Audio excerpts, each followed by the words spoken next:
Some men carry guns. Kang Jae-hoon carried silence, the kind that made rooms go still when he entered, the kind that turned laughter into nervous glances, made waiters forget orders, made drivers check their mirrors twice.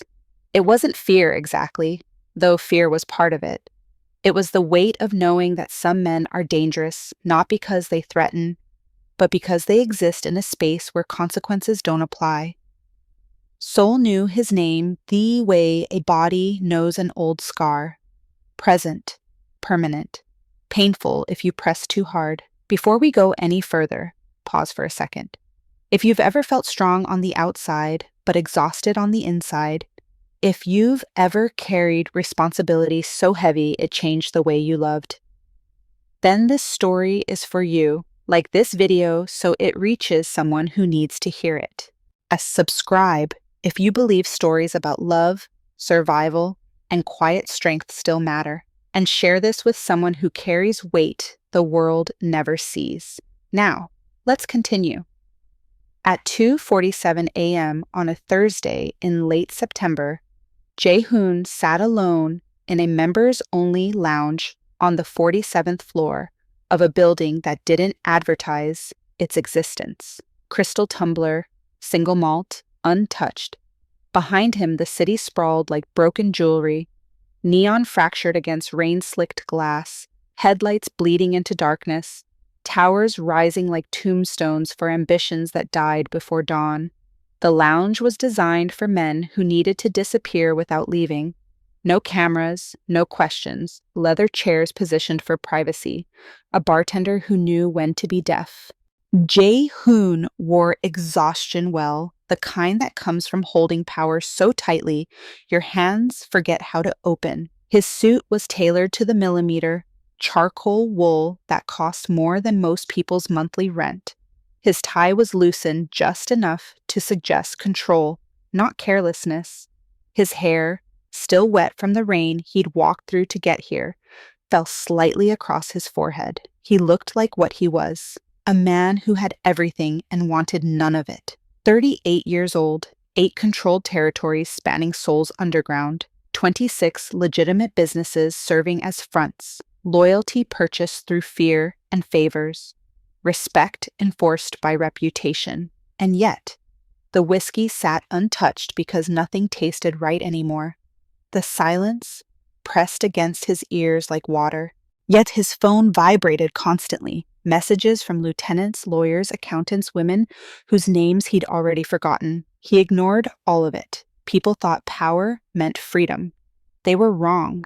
Power meant weight. Every decision you made, someone else carried. Every choice you avoided, someone else suffered. And at the end of the day, you sat alone in rooms like this, surrounded by people who would die for you but would never know you. Jae-hoon's jaw was tight, his shoulders rigid, his hands folded on his lap, fingers interlaced to keep them still, because if he let them move, they'd reach for something: violence, comfort, release. And he'd learned long ago that men in his position couldn't afford to reach for anything. The bartender approached, professional and distant. "Another, sir?" Jae-hoon shook his head once, sharp, final, and the man retreated without a word. Outside, Seoul pulsed and bled. Rain hammered the windows in sheets, distorting the city into abstract shapes. Red taillights smearing into white headlights, buildings dissolving into their reflections. Somewhere below, people were laughing, fighting, falling in love, dying. Jae-hoon felt none of it. He felt nothing. Not anger, not sadness, not even the bitter satisfaction of victory, just a hollow ache that had settled so deep into his bones it had become part of his skeleton. This was the price of winning. You got everything you wanted, and then you discovered you'd wanted the wrong things. He was about to stand, to leave this place, return to his penthouse, stare at another ceiling until dawn broke and the cycle started again. When something shifted, not the room, not the air, him. A flicker of awareness, sharp and sudden, like static electricity before a storm. Jae-hoon's eyes moved without thinking. pulled by instinct he didn't trust, toward the far corner of the lounge where the lighting was softer, where the shadows gathered. She sat alone, and the world tilted. Jae-hoon had seen beautiful women before. In his world, beauty was currency, traded, purchased, displayed. Models, actresses, socialites who smiled with their mouths and calculated with their eyes. Women who knew what men like him wanted and delivered it with precision. This woman wasn't performing. She sat with her back straight, not stiff, just present. Her hands rested on the arms of the chair, fingers still, no nervous movements, no fidgeting. She wore something simple, dark fabric that didn't demand attention. No jewelry, no makeup meant to impress. And her skin was deep brown, warm against the cold blue city lights, filtering through the rain-streaked windows. Her hair was natural, pulled back loosely, a few curls escaping to frame her face. She looked tired, not the glamorous kind of tired that models fake for photo shoots. Real tired, the kind that lives in your shoulders, in the way your eyes focus on nothing. Because focusing costs energy you don't have. She wasn't looking at him. She wasn't looking at anyone. She was just there, existing in the space without needing it to validate her, without performing presence or manufacturing mystique. And Jae-hoon felt something he hadn't felt in years: curiosity. He didn't know her. That alone was unusual. He knew everyone in his world, either directly or through the 6-degree network of fear and favors that kept his empire running. But more than that, she didn't belong here. This place was exclusive in ways that had nothing to do with money. You didn't stumble into it. You were invited, vouched for.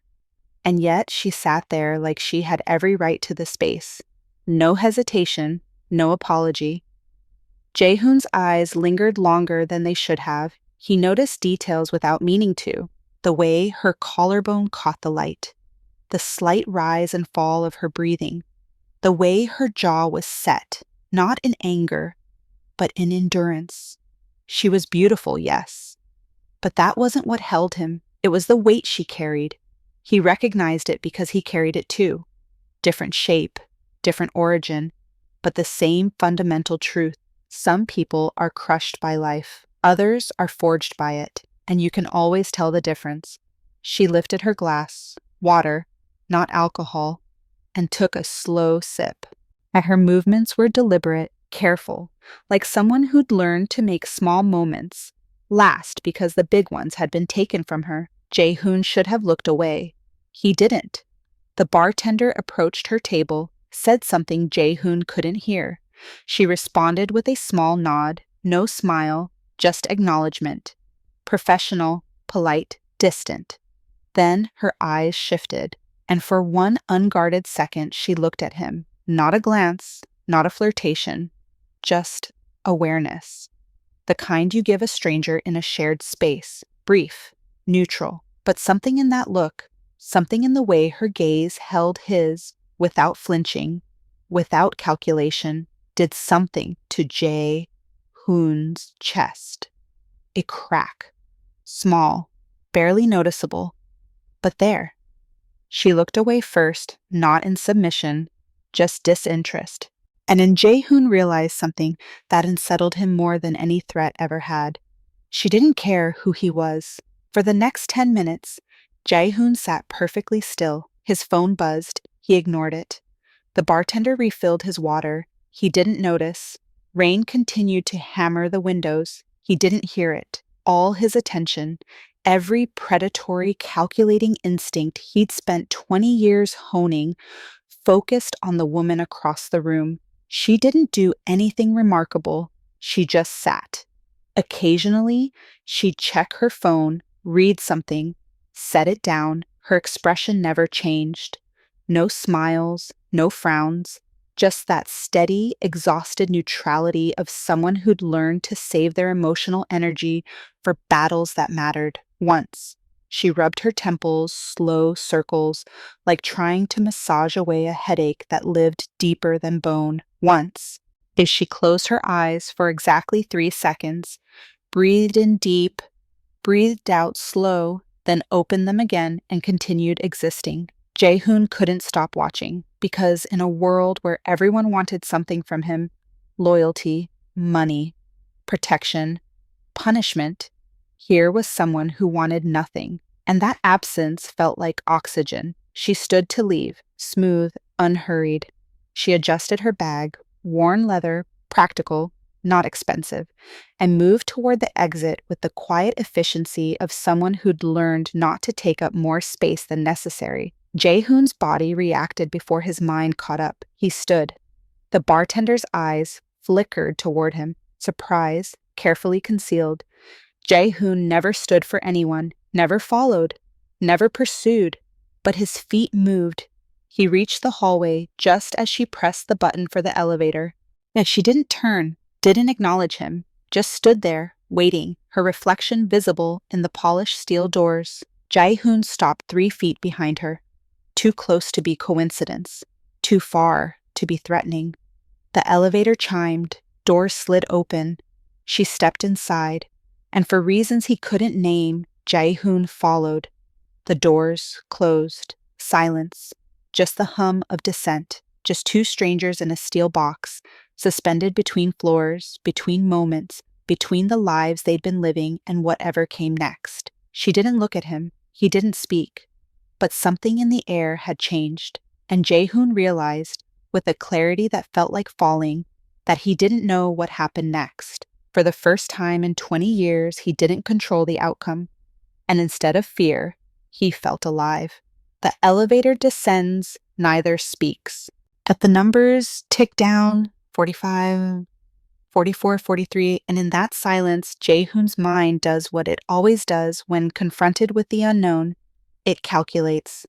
Who is she? Why is she here? What does she want? But the questions dissolve before they form answers. Because for once, the answers don't matter.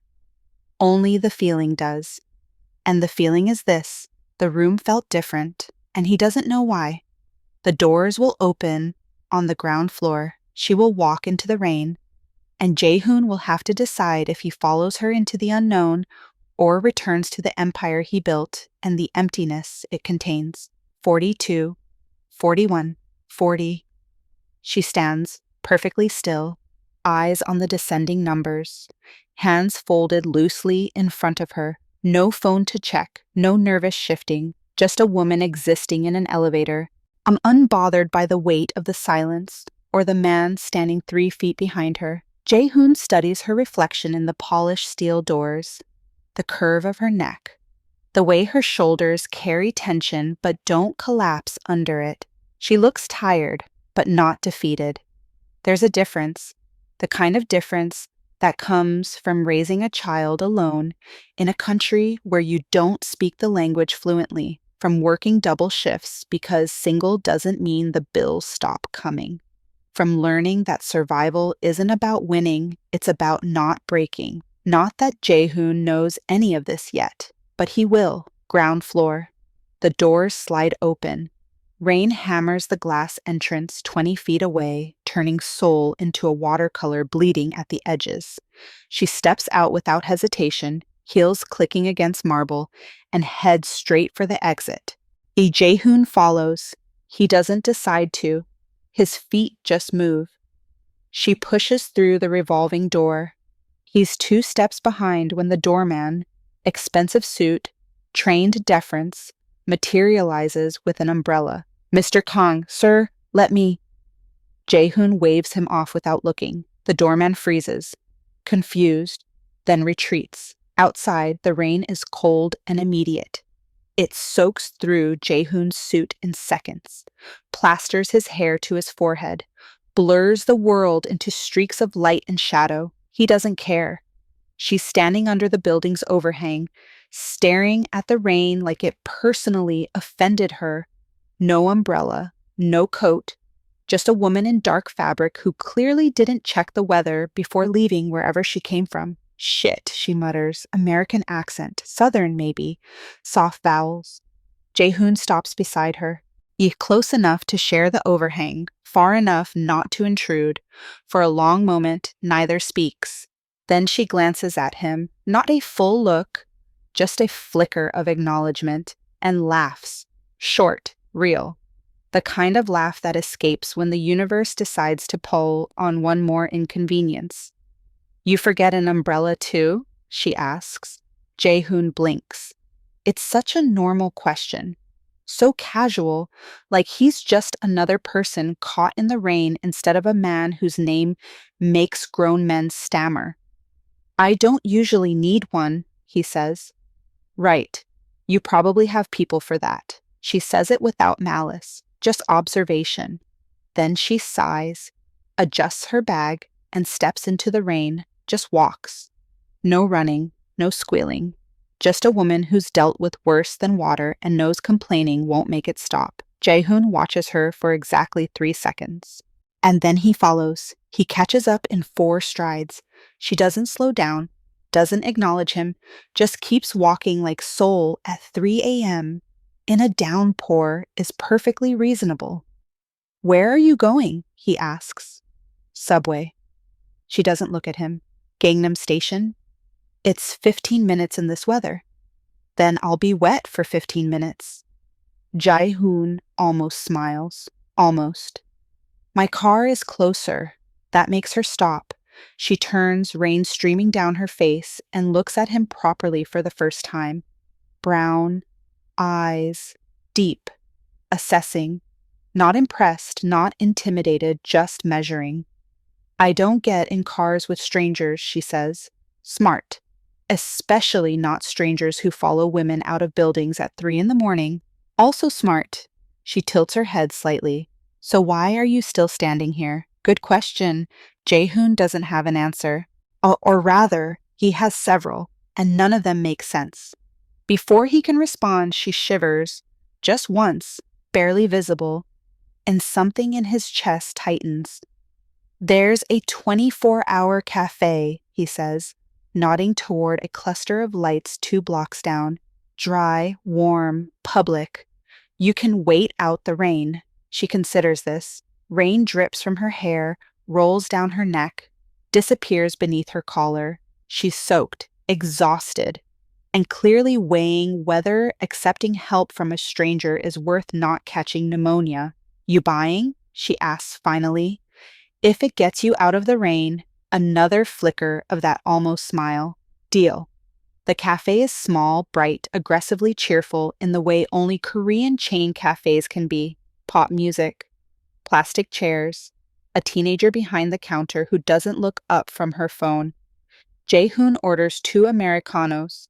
She doesn't argue, just finds a table by the window and sits, pulling her wet hair over one shoulder, squeezing water from the ends with practiced efficiency. He sets the coffee in front of her. She wraps both hands around the cup immediately, absorbing warmth. Thank you, she says, and means it. Jae-hoon sits across from her, studies her. She lets him, unbothered, sipping coffee that's probably too hot, but drinking it anyway. You're American, he says. You're observant. What brings you to Seoul? She looks at him over the rim of her cup. Work. You? I live here. Born here? Yes. Lucky. Must be nice. Knowing where you belong. There's no bitterness in it, just fact. And Jae-hoon realizes she's not making small talk. She's just talking, the way people do when they're too tired to perform. I have a son, she says suddenly. He's 4. Asleep right now, thank God, with a babysitter who charges too much but actually keeps him alive, so she shrugs. I was at a work thing, networking, hate those. Jae-hoon doesn't know what to say.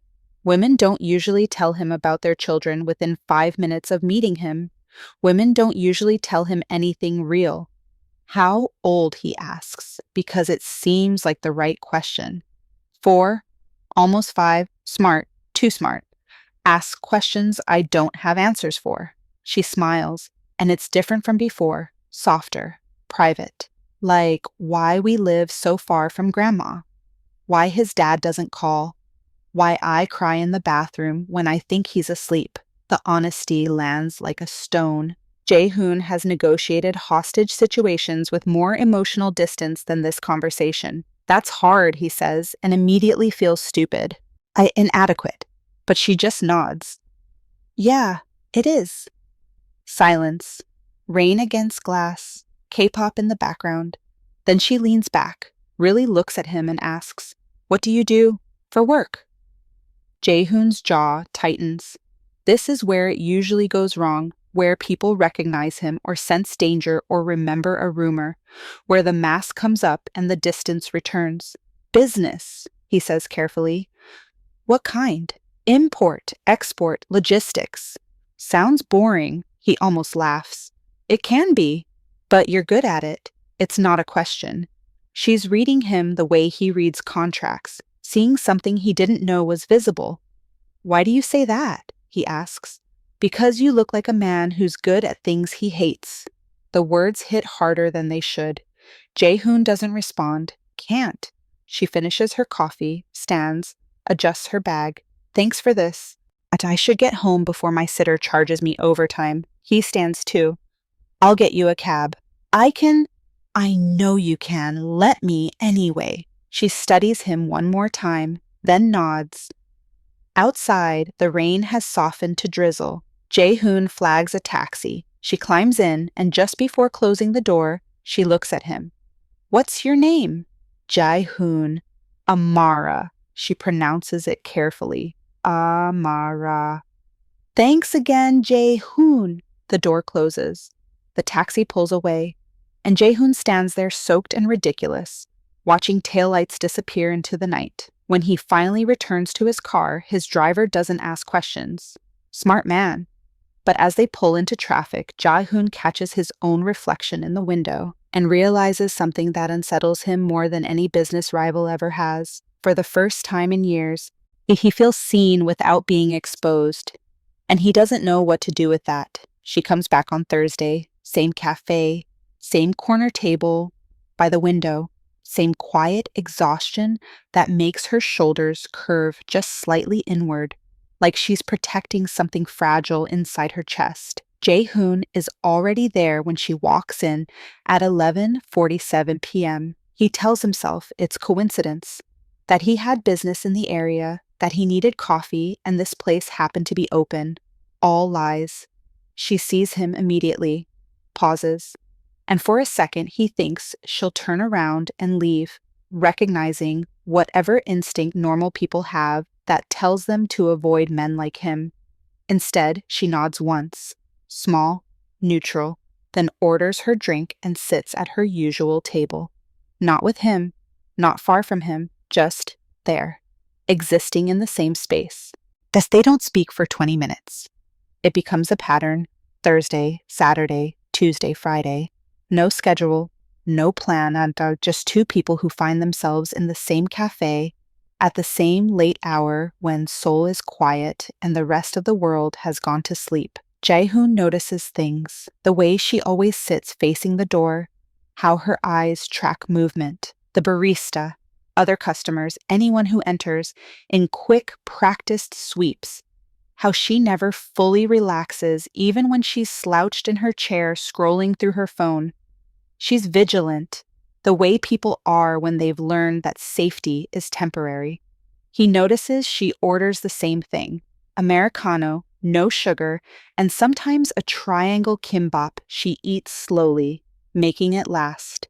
He notices the Band-Aid on her heel from shoes that don't fit right, the ink stains on her fingers from signing forms, at the way she checks her phone obsessively, then sets it down with her jaw tight, like the messages she's waiting for never come. One night she catches him watching. What? She asks. Not defensive, just curious. You always sit facing the door, he says. She glances at the entrance, then back at him. So do you. Fair point. Force of habit, he says. Same. She doesn't elaborate. He doesn't ask. That's how it works between them. Observations without interrogation. Presence without pressure. On the sixth night, she's different. Her hands shake when she lifts her cup. Her eyes are red-rimmed. She's wearing the same clothes from 2 nights ago. He knows because he remembers the coffee stain on her sleeve. Jaehoon watches her stare at her phone for 10 straight minutes, not scrolling, just staring at a message she's already read. Finally, he speaks. Long shift? She looks up startled, like she forgot he was there, then laughs, that same tired breath that isn't really a laugh at all. 36 hours, she says. Double shift at the hospital, then my son's babysitter called in sick. So I had to bring him to my neighbors who I barely know, and he cried when I left, and I. She stops, breathes. Sorry, you don't need to hear this. I asked. People ask. They don't actually want to know. I'm not people. She studies him for a moment, then nods, like she's decided something. Your turn, she says. Why are you always here? It's a fair question. Jaehoon doesn't have a good answer, or rather, he has one he's not ready to say out loud. I don't sleep well, he says instead. Insomnia? Something like that. Me too. She wraps both hands around her cup. Even when I'm exhausted, my brain just won't stop. Jaehoon understands that better than she knows. What does it think about? He asks. Everything, bills, my son, whether I'm fucking up his childhood by being here instead of home, whether home even exists anymore, or if I've been gone too long. She pauses. What about you? He considers lying, deflecting, changing the subject the way he always does when conversations get too close to something real. But there's something about the fluorescent lights and the late hour and the fact that she's sitting there looking like she might shatter if one more thing goes wrong. Something that makes him tell the truth. Whether any of it matters, he says quietly. The work, the money, the things I've built.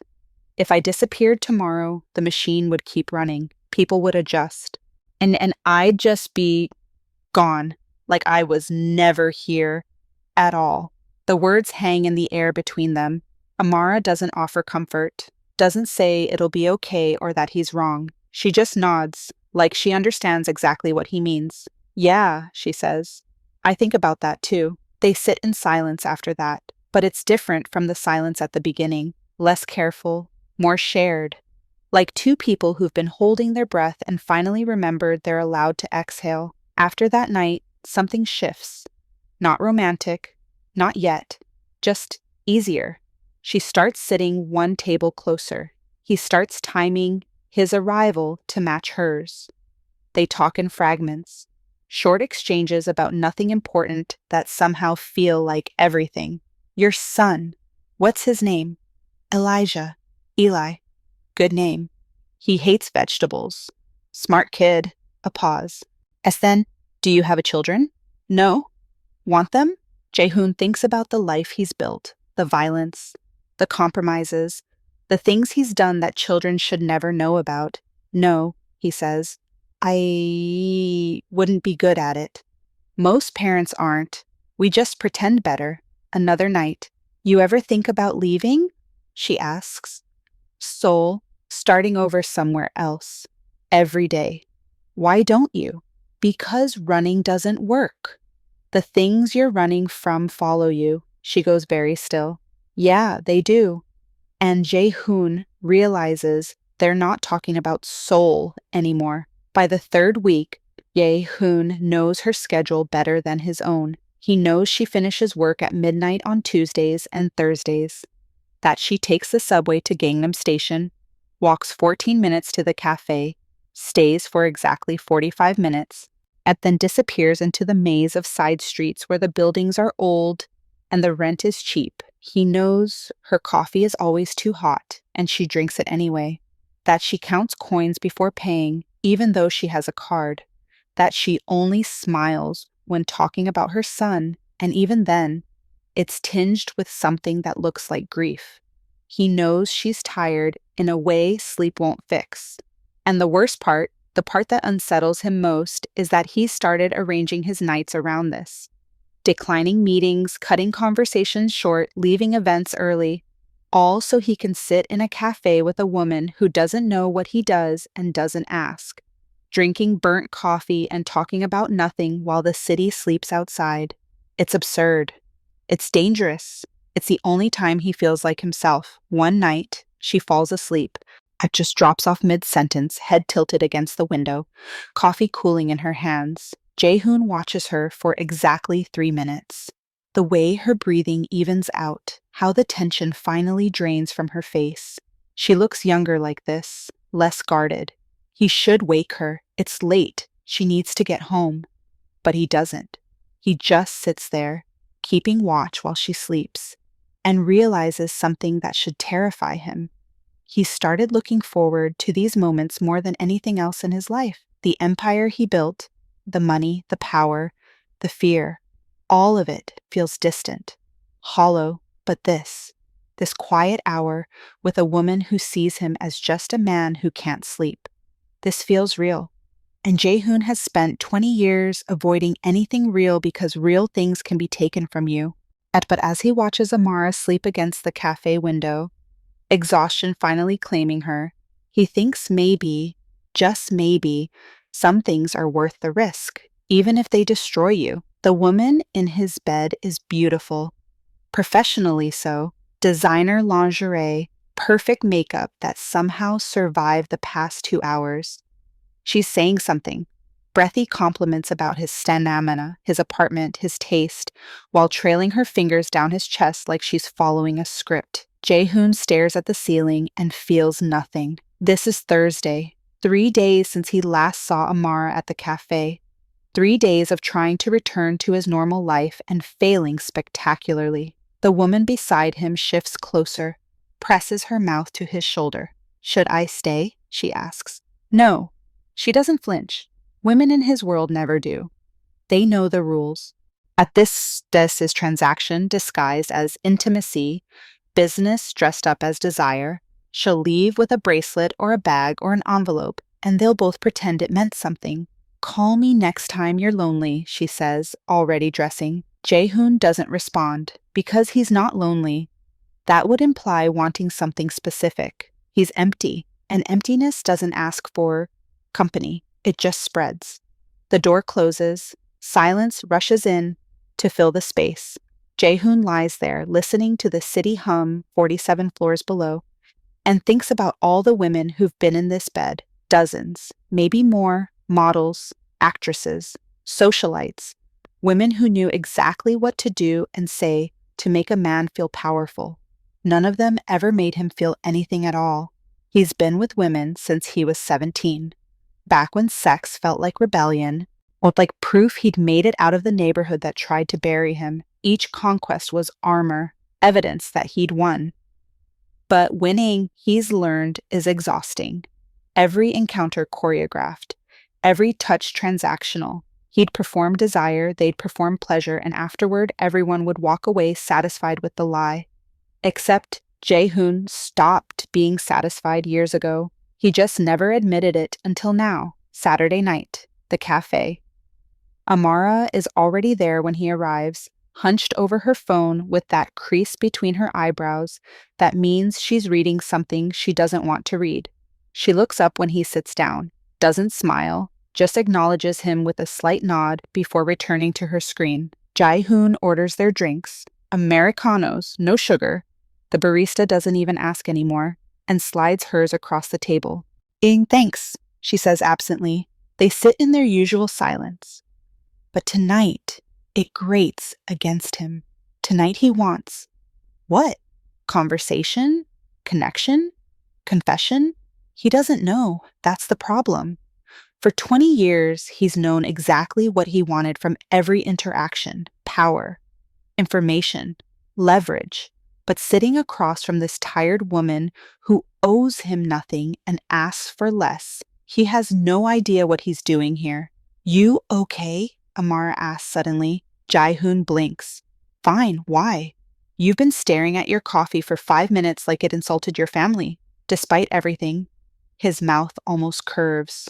Almost. Just thinking. About? The question hangs there. Simple. Genuine. She's not prying, just asking because he looks like a man who needs to unload something heavy, and maybe that's why he answers. "I've done everything right," he says quietly. "Everything I was supposed to do. Built something, made money, got power. And I still feel..." He stops, because admitting this feels like weakness. And men in his position can't afford weakness. But Amara doesn't look at him like he's weak.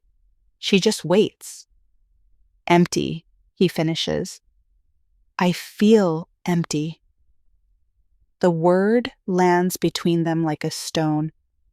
Amara sets down her cup carefully. Yeah, she says. I know that feeling. You do?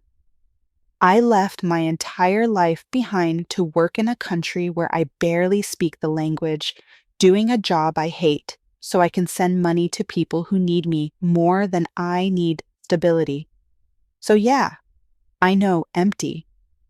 Jae-hoon absorbs this, then. How do you deal with it? She laughs, that tired breath that means the question doesn't have a good answer. I don't. I just keep moving. I figure if I stop long enough to feel it, I might not start again. Something about this, the raw honesty of it, cracks something in Jae-hoon's chest. I've had everything, he says. Money, women, power. None of it matters. Nothing satisfies. Amara tilts her head, studying him with those brown eyes that see too much. Can I ask you something? Yes. When's the last time someone touched you and wasn't trying to get something from you? The question hits like a fist to the solar plexus. Jae-hoon opens his mouth, closes it, tries to remember. He can't. Every touch in his life has been transactional. Women wanting money, associates wanting favor, enemies wanting proximity to his throat. Even his own family, before they died, before he built this empire on their graves, touched him with expectation attached. I don't understand the question, he says finally. But he does. That's the problem. Amara leans forward slightly. Not close, just present. You've never been held without being owed something, have you? The words detonate something in his chest. He thinks about the woman from Thursday, the dozens before her, the way they touched him like he was a prize to claim or a transaction to complete. The way he touched them back, mechanical, precise, designed to give pleasure because that's what powerful men do. But no one has ever touched him just to touch him. No one has ever held him because they wanted to, not because they expected something in return. Not once, not ever. No, he says, and his voice cracks on the word, just slightly, just enough. Amara doesn't offer comfort, doesn't reach across the table or say something reassuring. And she just nods, like she understands exactly what he's just realized. That's your problem, she says quietly. Not that you can't have pleasure. You've had plenty of that. Your problem is you've never had quiet. Quiet. The word settles into him like recognition. He thinks about the women, the power, the empire, all of it noise, endless, deafening, necessary noise designed to fill the space where something real should exist. And then he thinks about these nights, this cafe, this woman who asks for nothing and offers only presence. This is quiet. This is what he's been starving for. Not sex, not conquest, not another beautiful body performing desire in his bed. Just this. Someone who sees him and doesn't need him to be anything other than a man who can't sleep and doesn't know why anymore. Later, walking to his car, Jae-hoon's phone buzzes. His lieutenant, some crisis that needs handling, another fire that only he can put out. He stares at the screen for a long moment, then he turns the phone off, gets in the car, tells his driver to just drive, and as Seoul blurs past the windows, neon and rain and endless movement, Jae-hoon understands something that should terrify him. His problem has never been pleasure. Pleasure is easy, purchase it, perform it, walk away satisfied with the lie. His problem is he's spent 20 years building an empire designed to give him everything except the one thing that might actually fill the emptiness. Someone who touches him without wanting something in return. Someone who holds him not because he's powerful, but because he's tired. Someone who offers quiet in a world that demands constant noise. And now that he knows what he's been missing, every other satisfaction feels like starvation dressed up as a feast. The hunger isn't sexual, it's existential, and Jae-hoon has no idea how to feed it without destroying everything he's built, or worse, without destroying the one person who might actually understand. It happens on a Tuesday 3 weeks into their routine. Amara doesn't show up. Jae-hoon waits. 11:30 becomes midnight, becomes 12:15. He drinks 3 cups of coffee he doesn't want and ignores 7 texts from his lieutenant about a shipment dispute that apparently requires his immediate attention. The cafe starts closing procedures. The barista wipes down tables, pointedly avoiding his corner. She's not coming. Something twists in Jae-hoon's chest, concern or disappointment or something worse. And he tells himself it doesn't matter, that she doesn't owe him her presence, that this was never an arrangement, just coincidence that became pattern. But his hands won't stop checking his phone.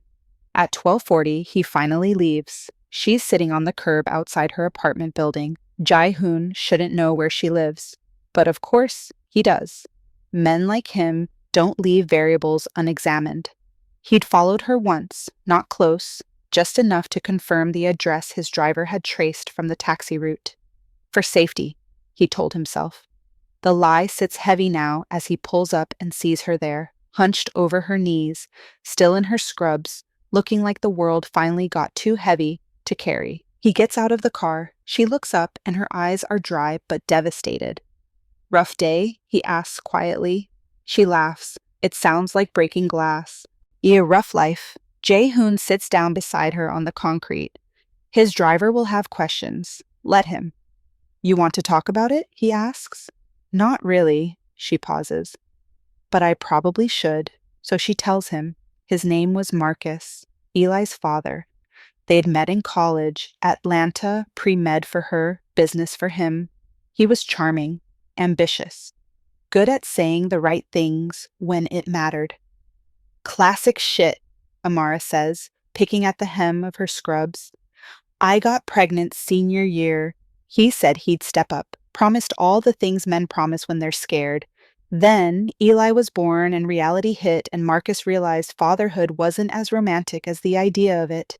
She's not crying, just reciting facts like a medical chart. He didn't leave completely. That would have been easier.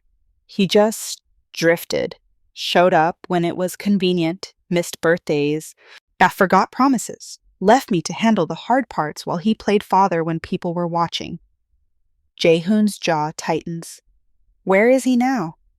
Atlanta, still drifting, still making promises to Eli that he won't keep. Still calling me at 2 a.m. when he's drunk, saying he wants to try again, be a family, all that bullshit. She finally looks at him. "You know what's worse than a deadbeat?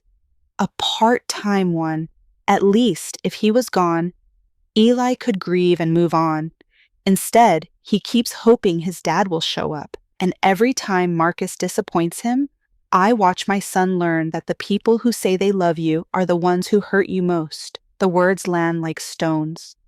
"That's why you're here," Jae-hoon says. "Seoul, the distance." "Partly. My mom got sick. Diabetes complications. She needs medication we can't afford in the States without insurance. I lost when I had to quit my job because Marcus flaked on childcare for the 3rd time." She exhales slowly. A nursing agency offered work in Seoul, good pay, housing stipend. Enough to send money home and actually save. I thought, 6 months, maybe a year, then I could go back and everything would be stable. But nothing's stable when you're building on quicksand. Marcus still calls. Mom's still sick. Eli's with my sister now, asking why mommy doesn't come home. And I'm here, working doubles, missing my son's childhood, sending money that's never enough. Her voice cracks, just slightly. I moved continents to give my child a better life, and all I did was abandon him the same way his father did. That's not... Don't. She cuts him off. Okay, don't tell me it's different. Don't tell me I'm doing the right thing. I know the logic. I know the math. doesn't make it hurt less. Jae-hoon falls silent because she's right. Comfort would be condescension. They sit there for a long time, just breathing, existing in the same damaged space. Finally, Jae-hoon speaks. What do you need? It's instinct. The question he asks when problems need solving, when people need resources or protection or intervention. But Amara shakes her head. I don't need saving, Jae-hoon. I didn't say. You were thinking it. I can see it in your face. That look men get when they think they can fix things. She turns to him fully. I know what you do. I'm not stupid. The car, the driver, the way people look at you when you walk in rooms. You're someone important, someone powerful. And I'm guessing you're used to solving problems by throwing money or influence at them. Jae-hoon's stomach drops. Amara, I don't want that. I don't want someone to swoop in and make it all better. I had that with Marcus, promises of security, of partnership, and all it did was make me dependent on someone who wasn't dependable. I won't do that again. I'm not him. I know, that's why I'm telling you this now. She holds his gaze. I don't need saving. I need peace. I need to know that when I finally go home to my son, I did it on my own terms. That I didn't trade one kind of dependency for another. That I earned it. The words settle into Jae-hoon like truth. He thinks about every woman he's helped, business opportunities, paid debts, solved problems, all of it dressed up as generosity when really it was control. And another way to keep people indebted, another transaction. What if I just want to help, he asks quietly. Why? Because you're tired, because you deserve. No, she's gentle but firm. That's not why. Be honest. Jae-hoon opens his mouth, closes it, tries to find the real answer beneath all the practiced lies he tells himself. Because I want you to choose me, he admits. Not need me. Choose me. Amara's expression softens. Then let me choose. Don't make me owe you. Don't turn this into another transaction. Just be here, like this. That's all I want. Peace, Jae-hoon says. Peace, she confirms. Something shifts in that moment, not romantic, not yet, but fundamental.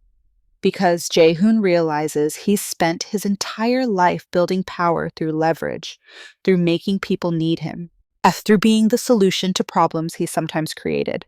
But Amara doesn't want that. She wants him to sit on a curb at 1 a.m. and just exist beside her without trying to fix anything. She wants presence, not power, choice, not conquest.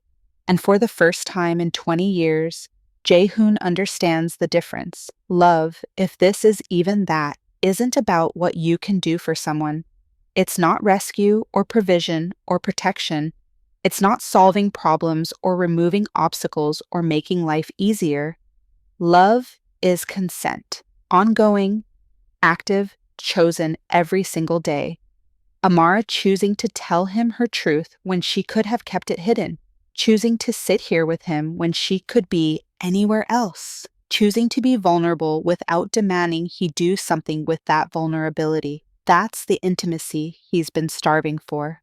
Not someone who needs him, someone who chooses him, despite everything he is, despite everything he's done, despite the empire and the power and the violence that made both possible. She knows what he is, or suspects enough. And she sits here anyway, not because she has to, because she wants to. Thank you, he says quietly. For what? For not needing me. Amara smiles. Small, real. Thank you for not trying to save me. They sit there until dawn starts bleeding into the sky. Then she stands, offers him her hand, and pulls him up. I should get some sleep, she says. Real sleep. Not the kind where I wake up every 20 minutes. Yeah, me too. She studies him for a moment, then makes a decision. Next time, she says, when you come to the cafe, sit at my table. I'm tired of talking across the room. It's an invitation. Simple, clear. Us chosen. Jae-hoon nods. I will. She walks into her building. He watches until the lights in her window flicker on. Then he gets in his car and tells his driver to take him home. And for the first time in his life, Jae-hoon understands love not as conquest, but as consent. Not as need, but as choice. And he has never wanted anything more. It happens on a Saturday. Not planned, not orchestrated. Just two people in a cafe at midnight when the rain starts and doesn't stop.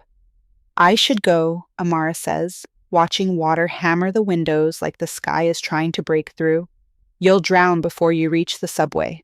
Probably. She makes no move to leave. Jae-hoon watches her trace patterns in the condensation on her cup. She's been quieter tonight. Not sad, just tired in that bone-deep way that makes everything feel like too much effort. Come home with me, he says. The words land between them, simple, heavy. Amara looks at him. Jae-hoon, not like that, just... You're exhausted.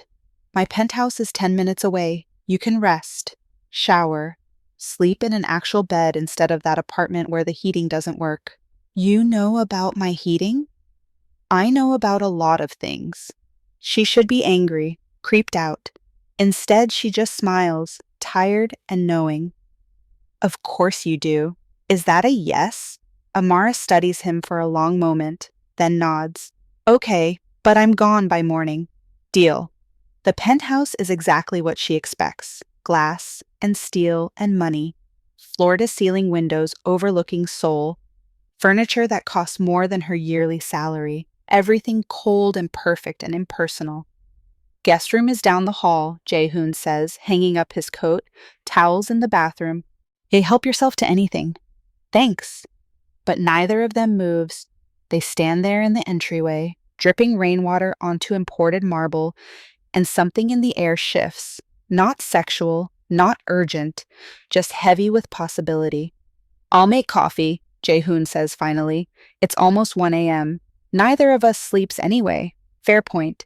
She finds him 20 minutes later, sitting on the edge of his bed, staring at the city lights like they hold answers he can't find. He's changed, loose pants, bare feet, a t-shirt that makes him look younger somehow, less controlled. His hair is still damp from the rain, falling slightly across his forehead. He looks tired, not physically, existentially. Amar stands in the doorway, wearing one of his shirts because her clothes are soaked and hanging in the bathroom. It falls to mid-thigh, too big, smelling like expensive detergent and something underneath that's just him. You okay? She asks quietly. Jae-hoon doesn't turn. Define okay. She crosses the room, doesn't ask permission. Just moves until she's standing behind him, close enough to feel his warmth, to smell his skin. May I? She asks, hands hovering near his shoulders. He nods, once, sharp. Her hands settle on his shoulders, firm, grounding. And Jae-hoon's entire body goes rigid, not from fear, from something else, something that feels like relief and terror mixed together. Breathe, she says softly. He does, shallow at first, then deeper. Her thumbs press into the knots of tension at the base of his neck. She works slowly, methodically, not rushing, not performing, just present. And Jae-hoon, who has been touched by countless hands in countless ways, feels something crack open in his chest. You carry so much, Amara says quietly. All the time. Don't you? He can't speak, doesn't trust his voice. Her hands move to his temples, gentle pressure, careful circles, and Jae-hoon tilts his head back slightly.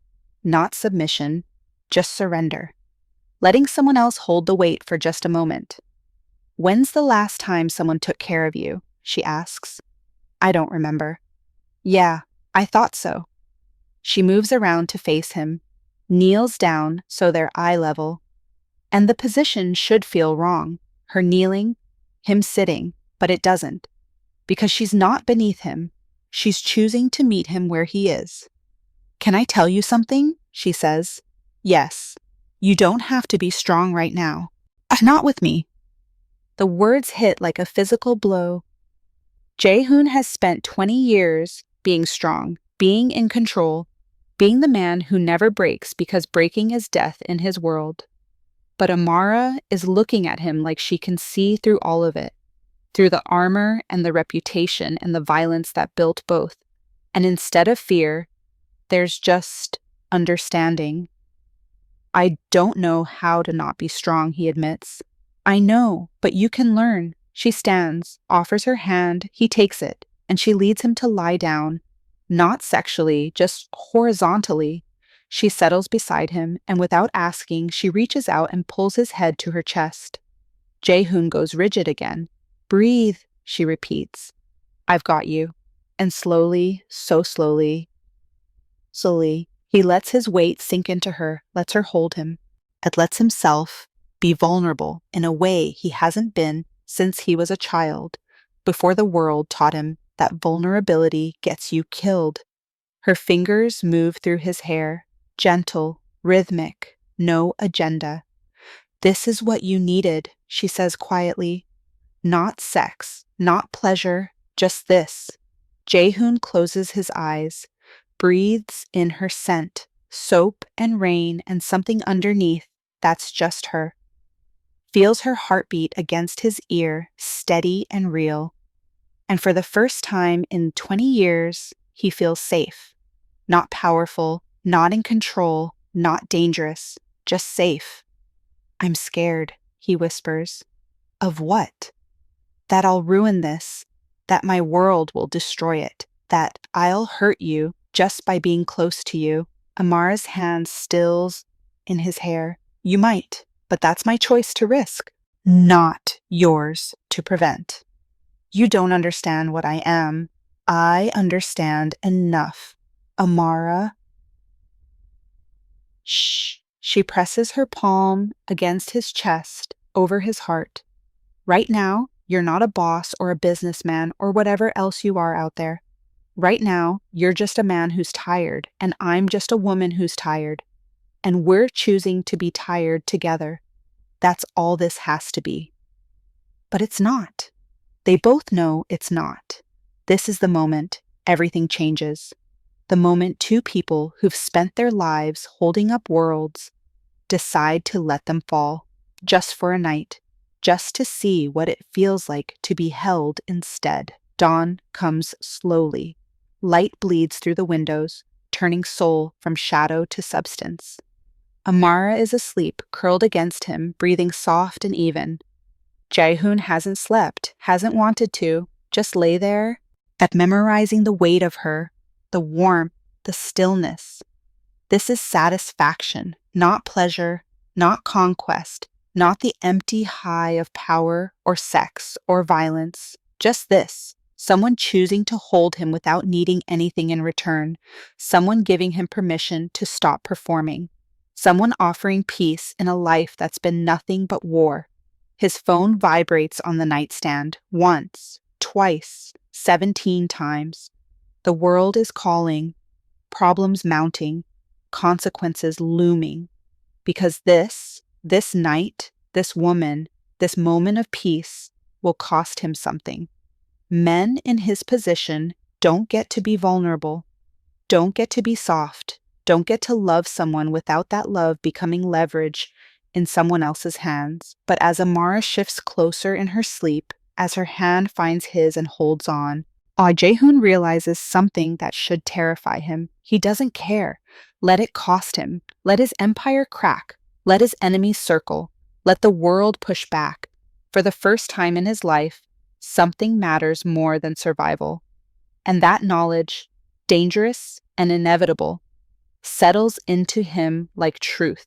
He knows this night will cost him something. He just doesn't know yet if the price will be his empire, his safety, or his life. But as dawn breaks and Seoul wakes and consequences gather in the shadows, he thinks it might be worth it.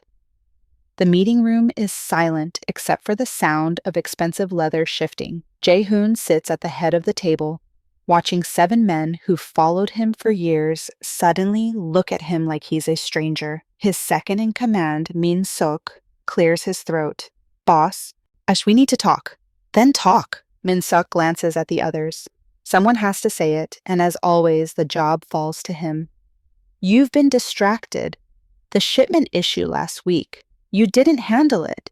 You let Kim's crew push back on territory boundaries without response, and yesterday you missed the meeting with the Busan connection. I rescheduled. You never reschedule. Not for anything. Jae-hoon's jaw tightens. Is there a point to this? The point is people are noticing, and when people notice, they start thinking. And when they start thinking, they start testing boundaries. Let them test. The room goes cold. Min-suk leans forward. Boss, with respect, that's not how this works. You taught us that. You show weakness once and everyone comes for your throat. I'm not showing weakness. Then what do you call it? What does he call it? Nights in a cafe with a woman who asks for nothing. Mornings waking up with her warmth against his chest. The first real peace he's felt in 20 years. But he can't say that. Not here. Not to men who've built their lives on the principle that attachment is death. I call it none of your business. Min-suk sits back, jaw tight. It became our business when you started bringing her around. Jae-hoon goes very still. Excuse me? The woman, American, single mother, works at Asan Medical, lives in a shit apartment in Gangnam. You've been seen with her multiple times. In public. The temperature in the room drops 10 degrees. You had someone follow me. We had someone protect you. There's a difference. Min-suk holds his gaze. And what they found is a problem. You're making yourself vulnerable. And in our world, vulnerable means dead. After they leave, Jae-hoon sits alone in the empty room. His phone buzzes. A text from an unknown number. Just a photo. Amara, walking out of the hospital. Time stamped from this morning. No message, no threat, just the photo. The implication is clear. We know where she is. We know how to reach her. We know she matters. Jae-hoon deletes the photo, then smashes his phone against the wall. He finds her at the cafe that night, same table, same exhaustion. She looks up when he sits down, smiles. Hey, you look... We need to talk. The smile fades. Okay. Jae-hoon doesn't know how to start, doesn't know how to explain that the world he lives in doesn't allow for things like this. And for coffee at midnight and vulnerable mornings and choosing someone just because they make the emptiness hurt less. My people know about you, he says finally. Amar goes very still. What does that mean? It means they see you as a problem, as leverage, as something that can be used against me. By who? By anyone. Rivals, enemies, people who want what I have and will use anything to get it. He leans forward. Amara, you need to understand. The world I come from, the things I do, they don't coexist with normal life, with safety, with people who matter. Are you saying I matter? I'm saying you're in danger because you matter. She absorbs this. Her hands wrap around her coffee cup, but they're shaking slightly. What kind of danger? Jae-hoon wants to lie, to minimize, to protect her from the truth of what proximity to him means. But she asked for honesty, always. So he gives it to her, the kind where people follow you home, take photos, learn your schedule, figure out who you love and where they're vulnerable. The kind where your son becomes a target, where your mother in Cape Town gets visits from men asking questions, where you wake up one morning and everything you've built to protect them is gone because someone decided you're the best way to hurt me. Amar's face drains of color. Jesus. I told you, my world destroys things. She sets down her cup carefully. So what are you saying? That we stop this? Pretend we don't know each other? I'm saying I can protect you if you let me. Put people on you. Make sure you're safe. Make sure Eli is safe. But it means giving up some autonomy, some privacy. And it means living in a world where danger is constant and trust is currency. Or we end this now, before it gets worse. Before someone decides the best way to hurt me is through you. The words sit between them like a body. Amara looks at him for a long time. Then she does something unexpected. She laughs. Not bitter, just tired. You know what's funny? I came halfway around the world to escape a man who made decisions for me, who told me what I could handle, who used protection as an excuse for control. She meets his eyes. And here you are, doing the same thing. That's not, isn't it? She leans forward. You're telling me the danger, but you're not asking me what I want to do about it. You're not giving me a choice. You're deciding for me whether this is worth the risk. Jae-hoon opens his mouth, closes it. Because she's right. I'm trying to keep you safe, he says, by making me disappear, by deciding my life is too valuable to risk without asking if I think it's worth risking. Amara, no, listen to me. Her voice is steady now, firm. I left my son to come here. I work doubles to send money home. I live in an apartment with broken heating and eat kimbap for dinner because it's cheap. I sacrifice everything, my comfort, my happiness, my time with my child, because I decided it was worth it. That's my choice, my risk, my life. This is different. How? Because the danger is sharper? Because it wears your face? She shakes her head. I'm not running from this just because it's scary. I've lived with scary my whole life. The difference is whether I get to decide which scary is worth it. Jae-hoon stares at her, at this woman who refuses to be saved, who demands agency even when agency might kill her. They will come for you, he says quietly. Eventually, they always do. Then let them. But don't you dare make that decision for me. Don't you dare take away my choice just because you're scared of losing me. The truth of it lands like a fist, because that's exactly what he's doing. Trying to control the outcome, trying to protect himself from loss by pushing her away first. I don't know how to do this, he admits. How to care about someone in my world without getting them killed. Then we figure it out together. Or we don't do it at all. She reaches across the table, takes his hand. But I'm not running. And I'm not letting you run either. Not unless you look me in the eye and tell me you don't want this. Jae-hoon looks at their hands, and at the way her fingers fit between his, at the impossibility of what she's asking, to stay, to risk, to choose love even when love makes you a target. I want this, he says. God help me, I want this. Then we deal with the consequences, together. Later, walking her to the subway, Jae-hoon sees them. 2 men, black car, watching from across the street. His people or someone else's, it doesn't matter. The message is the same. They know, and knowing means power. And power means someone, somewhere, is already calculating how to use Amara against him. He doesn't tell her, doesn't point them out, just walks her to the station, kisses her forehead, and watches her disappear underground. Then he turns and stares at the black car until it pulls away. His phone buzzes. Min Seok. Boss, we have a problem. I know. No, I don't think you do. Park's crew is asking questions about her, about the kid, about leverage. Jae-hoon's blood goes cold. How much do they know? Enough to be dangerous, not enough to move yet. But they will. When? Soon. Days, maybe. You need to decide how you're handling this. Jae-hoon watches the subway entrance where Amara vanished, thinks about her son, her mother, the life she's built on sacrifice and hope. I already decided, he says. And? I'm protecting her. All of them. Whatever it takes. Boss, I don't care what it is. Make it happen.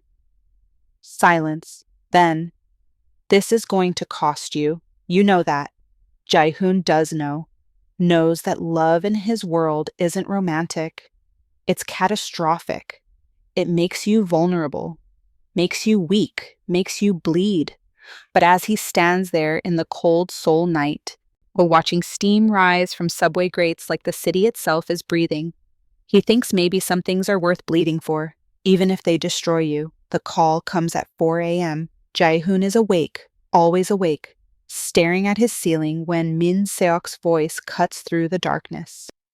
Park made his move, sent people to the hospital. They didn't touch her, just made sure she saw them. Message received. Jae-hoon is already moving, pulling on clothes, mind-calculating trajectories. Where is she now? Home. We have eyes on her building. But boss, this is just the opening. He's showing you he can reach her whenever he wants. Next time won't be a warning. I know. So what's the play? Jae-hoon stands at his window, watching Seoul wake up in strips of orange and gray. The city that made him. As the city that's trying to destroy the first real thing he's felt in 20 years. I need to think. We don't have time to think. We have time to act. Either you pull back from the woman, or you go to war. There's no middle ground. But there has to be. There has to be a way to keep both. The empire and the peace. The power and the person who makes power feel meaningless. Give me 6 hours, Jae-hoon says. Boss? 6 hours, then I'll decide. He hangs up, and for the first time in his life, Kang Jae-hoon has no idea what he's going to do. He finds her at the hospital, end of her shift, exhausted and pale. She sees him waiting by the exit, and something in her face shifts. Relief and dread mixed together. They came to my floor, she says, without preamble. 2 men. Asked where I was. The receptionist didn't tell them, but they knew. They knew my schedule, my unit, my break times. I know, I'm sorry. Don't apologize. Just tell me what happens now. Jae-hoon looks at her, really looks. At the dark circles under her eyes. The way her shoulders curve inward like she's bracing for impact. At the woman who moved continents to protect her son, now realizing she brought danger with her. I can end this, he says. Walk away. Make it clear you mean nothing to me. Park will back off. You'll be safe. And you believe that? I have to. Amara shakes her head. No, you want to believe it because it's easier than the alternative. The alternative is war. People get hurt in wars. You, your son, your mother. Everyone you love becomes collateral. And if you walk away, what happens to you? The question catches him off guard. I survive. Like I always have. No, she steps closer. You go back to being empty, to sitting in that penthouse wondering why nothing satisfies, to building an empire that keeps you powerful and alone. That's not survival, Jae-hoon. That's just breathing. The words land like blows, because she's right. Walking away means safety, but it also means returning to the life he spent 3 months learning to hate. The transactional women, the hollow victories, the weight of power without the lightness of peace. I don't know how to protect you and keep this, he admits. I don't know how to stay in my world and be with you without getting you killed. Then maybe you need to change your world. It doesn't work like that. Why not? Because men like me don't get to choose peace. We get power or we get destroyed. There's no third option. Amara takes his face in her hands, forces him to look at her. Then make one. You're Kang Jae-hoon. You built an empire from nothing. You control 8 territories. You make men fear you with a look. And you're telling me you can't figure out how to be dangerous and in love at the same time? Those things don't coexist. They do if you redefine strength. The words hang in the cold morning air. What does that mean? He asks. It means stop thinking like a man who has to choose between power and peace. Start thinking like a man who can use power to create peace. She doesn't let go of his face. You're scared that loving me makes you weak. But what if it's the opposite? What if the only way to actually be strong is to have something worth protecting? Jae-hoon's mind races. Calculating, recalibrating, and everything he's built has been about elimination. Remove threats. Control variables, maintain distance. But distance is what's killing him. Distance is what made him empty. What if the answer isn't less connection. It's more strategic connection. You're asking me to fight for this, he says slowly, not run from it. I'm asking you to decide what kind of man you want to be. The kind who survives alone, or the kind who lives with someone who matters. 6 hours later, Jae-hoon sits across from Park in a restaurant that's closed for private business. Park is older, scarred, the kind of man who climbed to power when power meant bloodshed, not strategy. I hear you've gotten soft, Park says, lighting a cigarette, letting a woman distract you. You heard wrong. Then why are we here? You should be cutting her loose. And instead, you're sitting across from me like we're negotiating. We are negotiating, Park laughs. There's nothing to negotiate. Either you end it or I use her. Those are your options. No, Jae-hoon leans forward. Here are your actual options. You back off completely. No surveillance, no threats, no contact, and I let you keep your territories. I don't expand into Busan. I don't touch your shipments. We maintain status quo. And if I don't, then I stop playing defense and go on offense. And unlike you, I don't need to threaten families to win. I just need to make one phone call to the prosecutors who've been building a case against you for 3 years. The ones I've been protecting you from because it served my interests. Park's face goes cold. You're bluffing. Am I? Jae-hoon pulls out his phone, shows him a document. Yes, that's a summary of every illegal shipment you've moved through Incheon in the past 18 months. Dates, amounts, contacts. All of it ready to be delivered to the authorities the second you make another move toward her. The silence is deafening. You'd burn your own empire to protect a woman? Park asks finally. No, I'd burn yours. There's a difference. Park stares at him, then slowly, very slowly, nods. You've changed. I got clear on priorities. That's dangerous, Kang. Priorities make you predictable. Predictable gets you killed.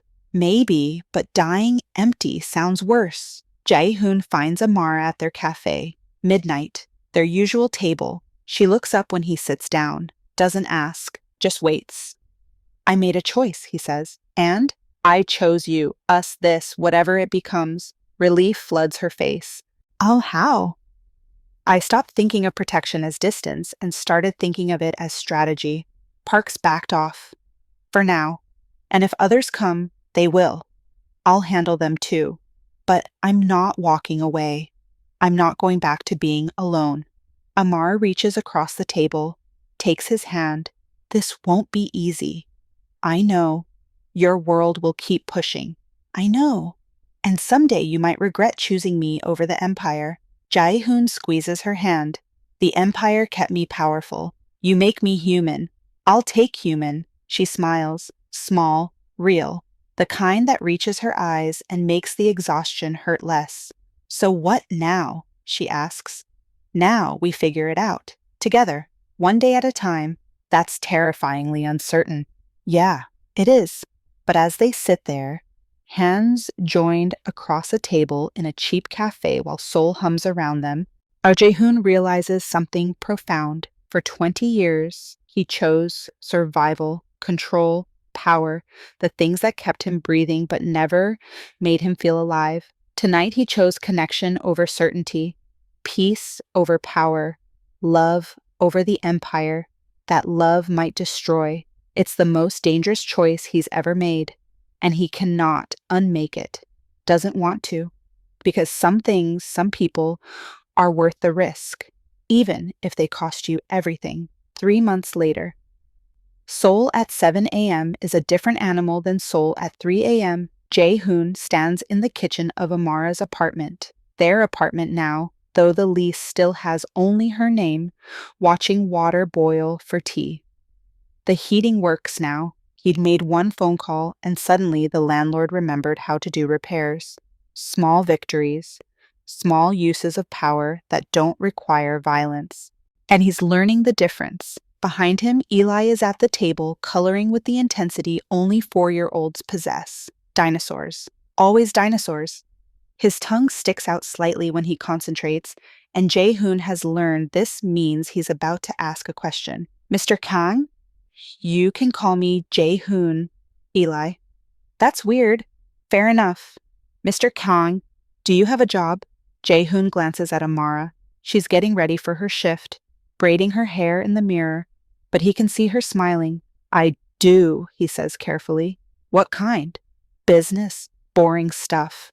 My mom says you're important. Your mom is generous. Eli considers this, then returns to his dinosaurs. Conversation over. Children are like that, questions without judgment, acceptance without conditions.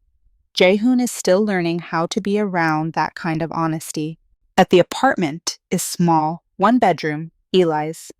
Amara and Jae-hoon share the living room couch that converts into something resembling a bed. It's not the penthouse, not even close, but he sleeps here better than he ever did in luxury.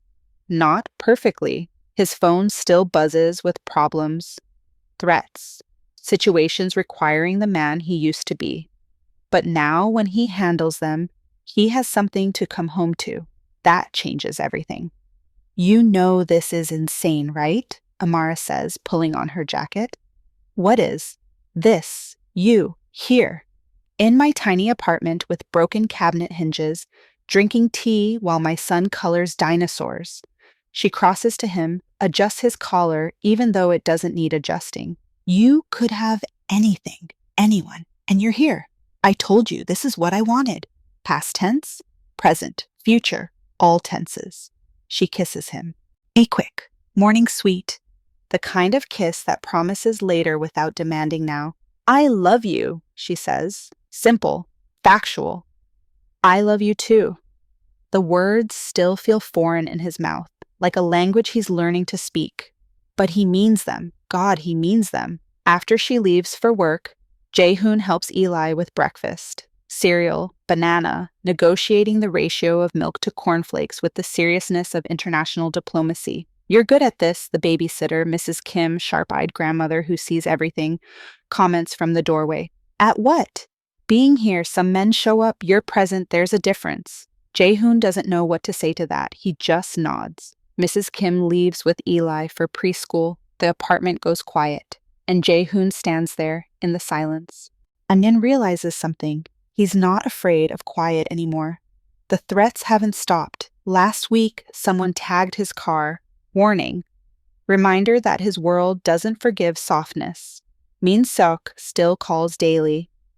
Boss, you need to... But Jae-hoon has learned to interrupt. I'll handle it, but not today. When? When it can't wait. Today, it can wait. This drives Min Seok insane. The old Jae-hoon would have handled it immediately, decisively, with the kind of violence that keeps empires intact, but the old Jae-hoon was empty. This version, the one learning to make tea and negotiate cereal ratios, feels full, fragile, uncertain, constantly at risk of shattering, but full. That night, Amara comes home at midnight, exhausted. She drops her bag by the door, kicks off her shoes, and finds Jae-hoon on the couch with his laptop, and handling business that can't wait until morning. Hey, she says. Hey. She collapses beside him. He closes the laptop. Work can wait another minute. Eli asked about you today, she says. Yeah. Asked if you were staying. I said I hoped so. He said good, because you make better pancakes than I do. Jae-hoon almost smiles. I don't make pancakes. You will. He's decided. They sit in comfortable silence. Her head finds his shoulder.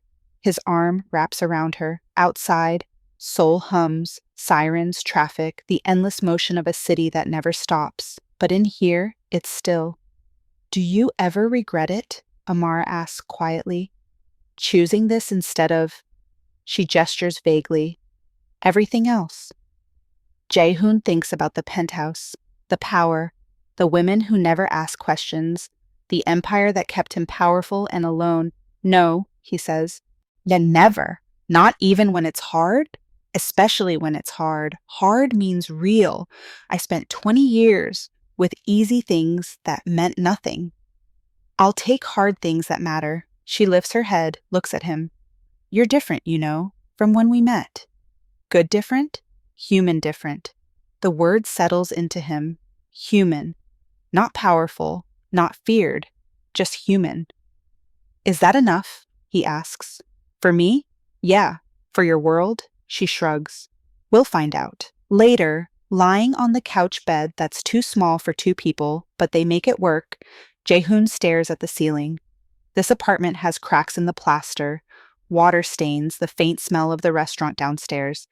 It's nothing like the spaces he's inhabited, nothing like the life he built. But Amara's breathing is steady beside him. Eli is asleep in the next room, safe.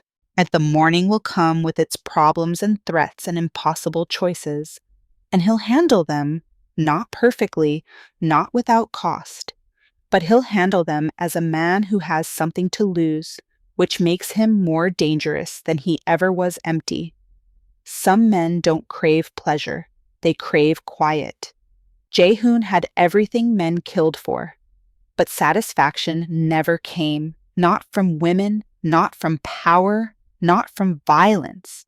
It came from a tired woman in a cafe who asked for nothing, from a 4-year-old who colored dinosaurs and trusted without hesitation, from mornings making tea and nights on a couch, too small and moments stolen between crises that reminded him he was human, not just powerful. Satisfaction, he's learned, isn't dominance. It's not conquest or control or the hollow victory of winning battles that don't matter. Satisfaction is presence. At being here, being seen, being held, without being owed. It's dangerous and fragile and unfinished. It costs him something every day. Pieces of the empire, respect tied from people who don't understand, the certainty that power used to provide. But as dawn bleeds through the broken blinds and Amara shifts closer in her sleep and Seoul wakes outside, Jaehoon realizes something that used to terrify him. He's not tired of winning anymore, because winning stopped being about power and started being about staying, not surviving. Staying here, with her, with this, with the fragile, earned hope that some things are worth every risk. He closes his eyes, and for the first time in 20 years, Kang Jae-hoon feels satisfied. If this story stayed with you, if it made you feel something you didn't expect, if it reminded you that love isn't always loud, but it is always risky, like this video to let us know these stories matter. Subscribe to be part of a community that believes broken doesn't mean finished. And share this story with someone who needs to remember that even the hardest lives deserve softness.